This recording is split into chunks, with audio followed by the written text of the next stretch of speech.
Pour l'inspection de la concentricité, on va faire un montage avec un bloc en V.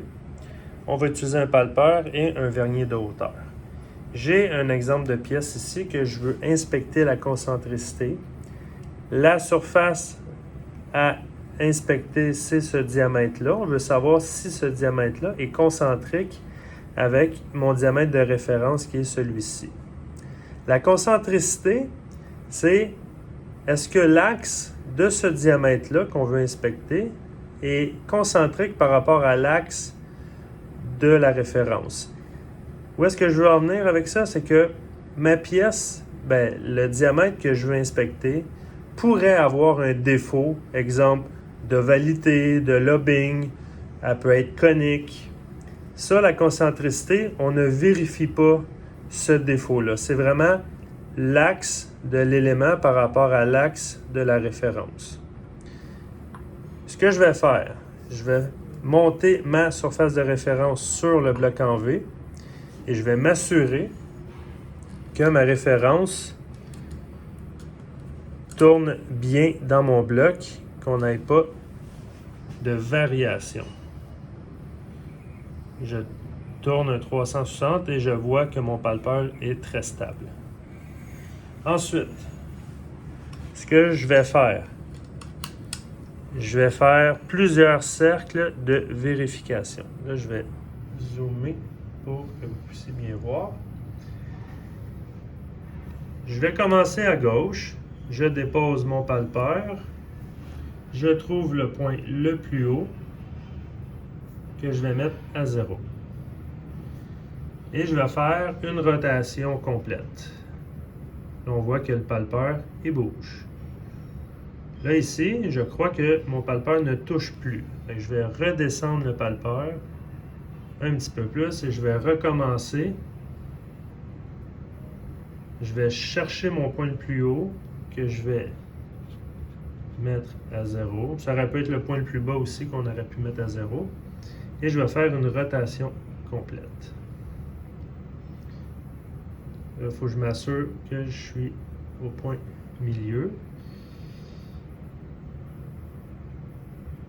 Ici, c'est mon point le plus bas, à 0. Et il faut détecter le point le plus haut. Je suis à 15 millièmes pour la partie de gauche.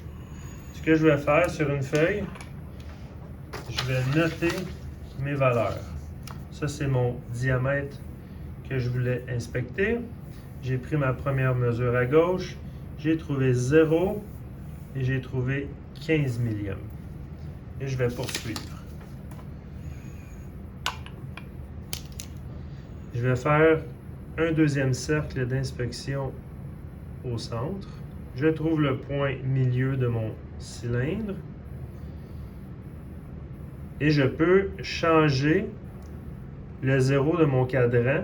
Dans la concentricité, chaque cercle de vérification est indépendante les unes des autres. Là, je le mets à 0, au point le plus bas, ou le point le plus haut, c'est comme vous voulez. Et je note la variation totale. Ici, je suis rendu à 16 millièmes. Je vais le noter.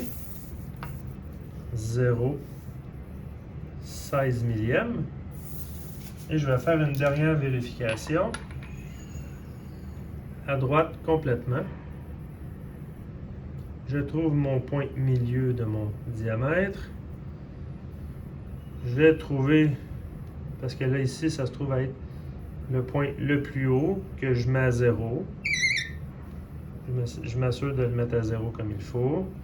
Et je fais encore une rotation. Ça me donne 16 millièmes. Et voilà, 16 millièmes. Je m'en viens noter ça sur ma feuille, 0,16.